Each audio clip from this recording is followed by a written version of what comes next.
一个居屋楼盘开售超过3年，竟然还有过百个单位无人问津。临近收楼更爆发大规模弃购潮，超过140名买家宁愿损失定金也要离场。到底是什么原因让这个项目沦为重灾区？今天我们要深入马鞍山锦柏苑，揭开隐藏的户型陷阱、可怕的收楼质素和令人却步的转售限制迷思。这个屋苑一共建有3座住宅大厦，提供1896个单位，单位的实用面积介乎184平方呢到473平方呢。它是居屋2021计划当中最迟入伙的一个项目，一般中签的买家由2023年初开始捡楼，直到近期才正式收楼，等待收楼的时间足足长达3年。这个项目当初宣传时有3大卖点，第一个卖点是地理位置上算方便，虽然屋苑本身位处小区，离港铁站稍远，但步行往恒安站大概只需要10分钟，步行往大水坑站则需要大约13分钟。第二个卖点是生活配套齐全，居民只需步行几分钟就可以去到宋安春的街市买日常用品。另外再走10分钟左右也可以前往恒安商场，这个商场里面有超市、药房、餐厅和各类民生店铺，附近还有锦泰苑的商场和街市。第三个卖点是屋苑的景观，它的位置背山面海，其中第3座面向恒泰路方向排列的单位，超过一半都可以向东望见马鞍山山景，而坐向西方的高层单位更有机会可以欣赏到海景。接下来我们分享一位买家的真实个案。这位买家当初决定买入锦柏苑，主要考虑了2个原因。首先，他原本居住的公共屋邨即将要清拆重建，所以他一直都为搬迁做好准备。其次，当时他幸运地抽中了锦柏苑一个面积比较大的单位，既然决定搬到马鞍山，他就选购了这里的一个2房单位。那是一个位于中低层的单位，面积374平方，买入价是178万元，折合尺价大约4700多元。对于他来讲，这次置业刚好解决了重建搬迁的烦恼，由递交申请到中签前后经历了接近2年时间。他说等到收楼的这一刻，心情真是既期待又兴奋。他早已经知道旧居要重建，所以当时觉得既然抽中了居屋，就马上决定购买。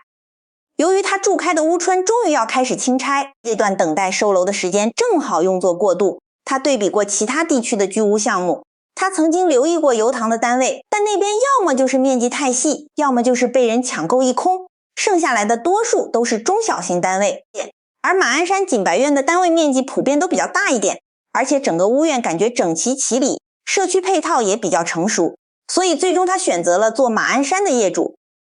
他一个人住在一个374的单位里面，对他而言，比起以前住在狭窄的公屋，空间已经宽敞了好多。他也认为这个面积足够规划一个舒适的安乐窝。收楼之后的第一步就是准备装修，他计划要打造一个属于自己的理想家居。不过在装修之前还是必须仔细检查，先验收清楚单位有没有什么问题和瑕疵，有问题就要尽快申报处理，为新装修打下良好的基础。其中一个关键的步骤就是要尽可能杜绝水患问题，以免在装修之后才发现渗水漏水，首尾会变得非常麻烦。如果渗水影响到楼下的单位，赔偿和维修费用就更加高昂。他指出，有很多收楼一段时间的单位仍然存在渗水的情况，特别是靠近西斜方向的墙面，如果防水层做得不好，很容易就会出现漏水。靠近浴室和厨房的位置更是渗水的重灾区，那些位置一定要再三检查清楚，万一怀疑有漏水，例如在墙角位置慢慢渗出水渍，或者摸上去有湿润的感觉，就千万不可以拖延，一定要马上通知管理处安排人上门检查。如果在入住并装修之后才发现渗水，那就非常棘手了，因为一旦铺好地砖和墙砖再去找渗水源头，就等于要把装修打掉重做，不仅浪费金钱，而且耽误时间。厨房里面的洗碗盆和洗手盆的水龙头如果有滴漏情况，都会增加漏水的风险，所以要尽快处理。除了室内要仔细检查，还必须要探头外出检查外墙的情况，要特别留意冷气机喉管旁边那个位置的防水胶圈有没有妥善封好。如果见到外墙有裂痕，或者喉管周边的密封胶老化脱落，那些地方就最容易被雨水渗入。有些单位在外墙的某个角落可以看到有螺丝位没有封口，雨水就会沿着这些缺口一直流到内墙，日子久了就会令墙壁发霉发黑。所以见到外墙任何一个细小的洞口，都一定要马上通知师傅修补，否则随时会因为这些小疏忽导致全屋墙身遭殃。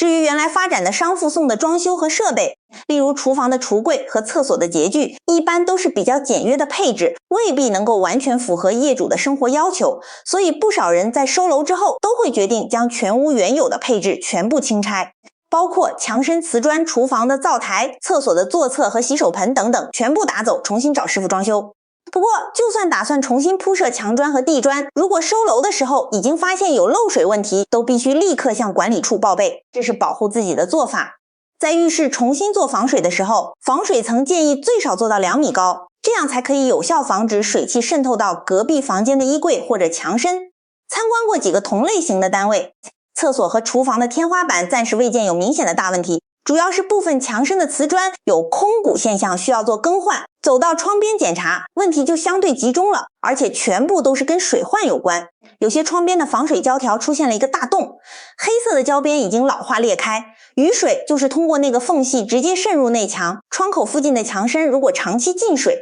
甚至会溅到油漆剥落和发霉。检查窗户的边位，用手轻轻一拨，旧的防水胶竟然可以整条撕下来，这些胶边已经失去了粘力，下雨的时候好容易就会滴水入屋。唯一的解决方法就是要重新铲走旧胶，再打上全新的防水胶。还有就是在安装冷气机的时候，可以顺便请师傅加强玻璃窗周边的防水工程，因为冷气机位一定要做好排水和防水处理，否则一遇到暴雨，水就会倒灌入防窗框。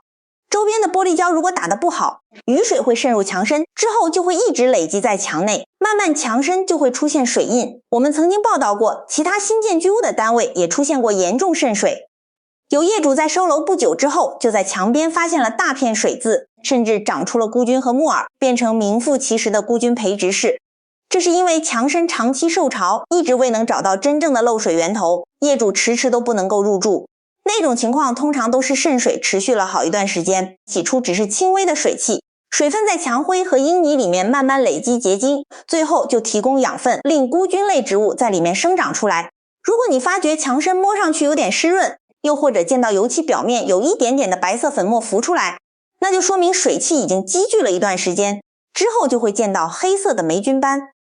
再严重下去就会变成我们见到的那种菇菌。所以一旦怀疑有渗水迹象，第一件事就是要拍照留下记录，然后再通知管理处，要求安排上门检查。如果源头来自大厦公家的喉管，就应该由管理处负责维修；如果源头来自楼上单位的漏水，就应由楼上业主跟进处理。经过了整个验收过程，这个374买的单位最终得分是73分。对比之前验收过的其他居屋项目，这个单位的整体质素尚算可以接受，撇除一些窗边漏水、防水胶老化等小问题，大的结构没有明显缺陷。不过有些细节位置就相对失分比较多，例如窗台下面有水迹，玻璃胶有轻微离口，而且房间内的墙面有不少碰损和凹痕，这些都需要装修的时候找师傅修补。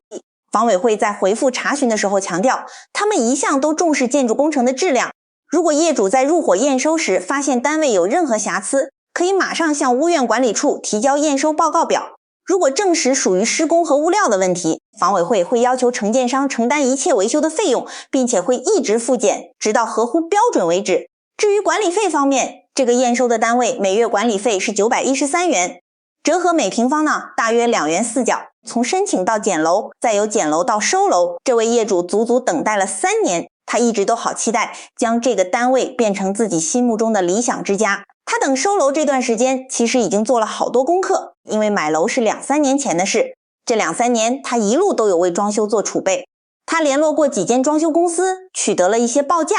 目前市场上普通的装修费用大概要30至40万元左右，他手上最平的一份报价就是30几万。主要的工程包括重新铺设全屋水喉电线、更换地板、定造家具。至于装修风格，他希望可以做到简约实用。由于将来会有妈妈过来一起住，所以在设计的时候都要顾及老人家的需要，可能会加设一些扶手，又或者在家具的转角位做一些圆角处理，避免碰撞。他还希望可以在有限的预算内设计到母子2人都喜欢的效果。在这个单位，他只打算正式间隔1间睡房，无论是客厅区域还是睡房，他都希望可以保留自然采光和足够的通风。最简单的做法就是在单位中间偏后的位置，用趟门或者玻璃间隔间出一间大房。这样设计的话，整个厅区的面积可以达到167平方呢。这个尺寸足够满足日常生活和朋友聚会。除了有充足的空间摆放沙发、电视柜，饭厅那边还可以轻松放到一张4人餐桌，靠近大门口的位置规划成饭厅，再往前走一点就可以成为休闲看电视的客厅区。为了令整个客厅的视觉景观更加好，他计划将沙发靠向长的一面墙摆放，因为这样可以面向西边的窗户，单位向西，与前面的宋安春之间相隔了一个公园作为缓冲，所以望出去的景观不会太压迫，反而多了绿色植物和开阳的感觉。至于房间的面积大约有60平方米，足够放下一张4尺的双人床和衣柜。房里面还有一个大型的转角窗，能够做到对流和采光的效果。从整体来看，马鞍山景博苑本身的条件其实相当不错，对于用家来讲，小区配套齐全，交通接驳方便，而且大部分买家本身都是因为旧村重建才搬过来，邻里社区关系也容易建立。但是另一边厢，景宝苑在居屋2021计划里面，它却是滞销情况最严重、塔定比率最高、问题也最复杂的一个屋苑之一。我们先回顾一下销售记录。居屋2021相关项目在2023年年初开始接受减楼，当时一共推出4693个单位。第一轮减楼程序结束之后，奇迹地只卖剩107个单位，而这当中有106个单位都是来自景柏苑。换句话说，第一批卖剩的盘源里面，清一色全部都是实用面积184至185平方的纳米单位。这说明了一个很现实的状况，买家从一开始就已经用行动来明显避开这些最细的户型。这种情况的出现其实都是可以预料的结果，因为在正式减楼之前的2个月，房委会已经公布了新的规定，由2026至27年度起，落成的新建居屋单位将会受到面积限制，所有单位的使用面积至少都要达到180平方内。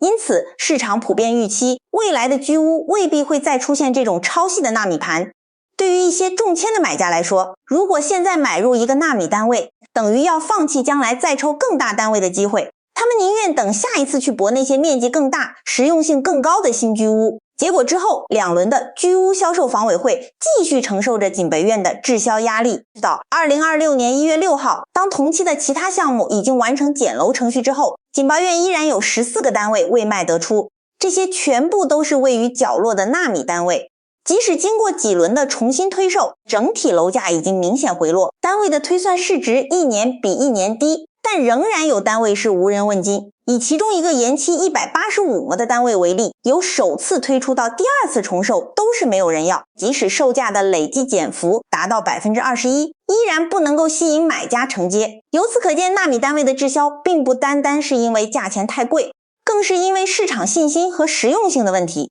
为此，政府决定出手处理这批卖不出的纳米单位。房委会在2020年度的公告当中推出了一个社区回收计划的试行版，这个计划将部分滞销的单位纳入新一批的出售名单，申请者只需要递交一份表格，就可以根据当时的供应情况选择租住公屋，或者购买居屋，又或者购买回收单位。申请日期已经在7月中截止，预计减楼程序会在今年第3季展开。这一次计划涵盖的3个居屋项目，包括景柏苑、高宏苑和宏志苑，一共推出89个面积介乎184到173平方的单位，其中单单景柏苑就占了25个单位。在2026年5月，政府公布了这批单位的平均售价大约是116万元。如果用这个价钱去计算，假设买家选用绿表按揭，做足9成半按揭，分30年还款，按照 3.5 厘的利率计算，每月供款大概只是7900元。对于符合资格的申请者来讲，供楼负担听起来确实不算高。但问题是，真正考虑买楼的人，他们所衡量的从来不只是供不供得起，还有这个单位是否值得买。景柏苑最值得留意的地方就是它的滞销不仅仅局限在纳米单位，最致命的是在临近收楼的时候，突然涌现了大批塔定个案。时间来到2026年1月6号，当时景柏苑原本仍有14个单位未售出，但到了同年7月，也就是入伙前的几个月，屋苑竟然再出现大约80多宗的塔定。在这些塔定单位当中，只有25伙是属于187耐以下的纳米单位，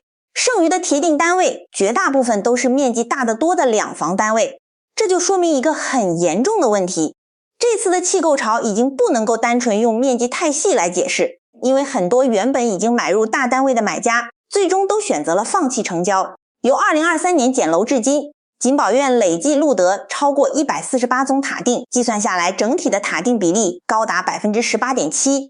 按照现行规定，出售居屋的塔定买家除了会损失相当于楼价 5%至10%的定金之外，2年之内都不可以再申请购买资助，房屋代价其实不小。但景柏苑的塔定数字依然居高不下。我们再来对比同期的另一个居屋项目高宏苑，它其实也出现了类似的情况，但是弃购问题竟然比景宝苑更加严峻。高宏苑至今录得大约198宗塔定，比率达到 8.8%，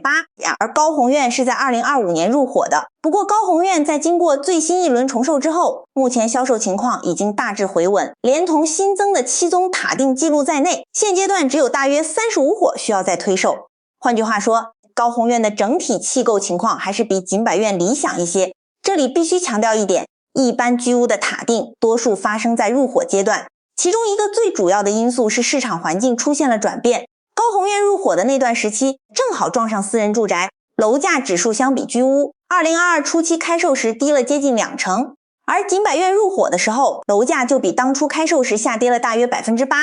在楼价下行的背景之下，如果买家在私人市场上找到更加理想的选择，他们就有可能会果断弃购。毕竟私人楼宇除了没有转售限制之外，将来在自由市场放售也无需要补地价，这种灵活性往往会促使部分准业主在最后关头放弃成交。第二个因素在于漫长的等待期，高宏苑和景宝苑的收楼等候期分别长达2年和3年，在这段漫长的时间里，买家的家庭状况、工作地点、经济能力和个人的人生规划都可能发生翻天覆地的变化。有些买家中途可能已经移民或者换了工作，也有买家在这段时间内等到了其他更加心仪的置业机会，于是宁愿输掉定金也要跳船。第三个也是最根本的因素，就是转售限制的枷锁，这一点足以影响所有居屋买家长期持有单位的意愿。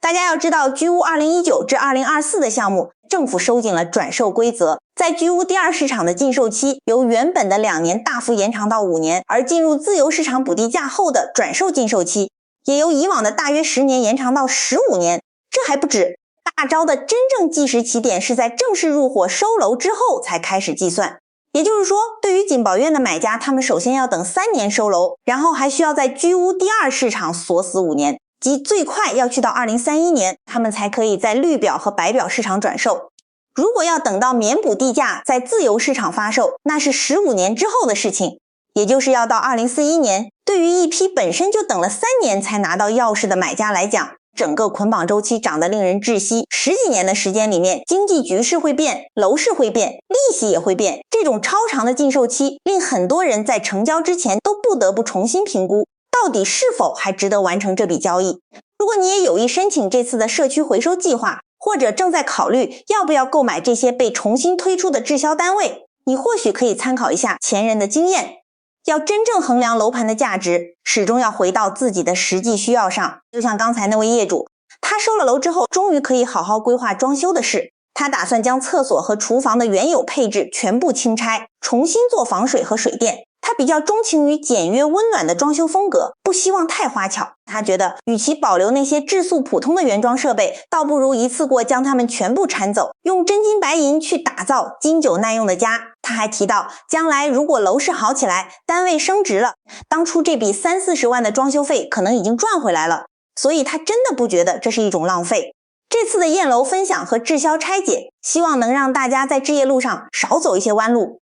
在楼价调整期入市，一定要保持头脑清醒，既要懂得看楼盘的地段和景观，也要仔细查验单位质量，更要计算清楚那些看不见的时间成本和转售枷锁。如果你想知道更多的楼市避坑指南，或者想跟着镜头一起去验收其他的新居屋，记得要订阅我们的频道。下一期的验楼影片可能会去到另一个屋苑，继续为大家找出隐藏的瑕疵。你的每一个支持都是我们继续深入报道的动力。我们下期再见。